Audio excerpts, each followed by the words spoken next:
баланы қай жастан мектепке беру керек?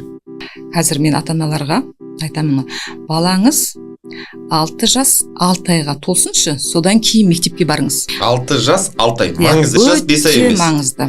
Сұрайды, дәл солай сұрайды. Мен айтып тұрсам, 6 жас 6 айда балаңыз келді ме, мектепке бара беріңіз. Ойланбай мектепке бара беріңіз.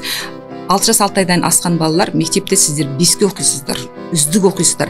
Егер балаңыз 5-ке оқи алмай жатса, үздік оқи алмай жатса, еркеліктен оқи алмай жатырмыз, есеп шығара алмай жатырмыз деген кезде мен ең бірінші сұрайтын сұрағым, балаңыздың маған туған жылы мен айын айтыңыз деймін. Айын жазыңызшы деймін да. Августте, тамыз айында 6-ға толып қыркүйекте баратын балалар болады, мысалы. 6 жас 6 айда деп тұрса, кейбір ата-аналар 6 жаста 5 айда ше деп сұрайды.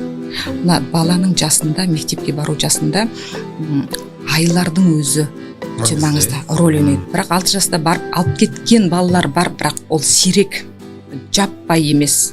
Бірақ өте көп 6 жаста барған балалармен жұмыс жасау өте нәтиже береді, бірақ өте бала шаршап кетеді. Ата-ана шаршап кетеді, қажып кетеді. Қатты қиналып кетеді. Сондықтан ең дұрысы 7 жас. 7 жасқа жете алмай жатсаңыздар, 6 жас 6 ай. Артық энергия ғой. Мен айтамын, тиіспеңдерші балаларға. Тиіспеңдерші, нелеріңіз бар. Болмысыншы балалар. Ойынға қансыншы.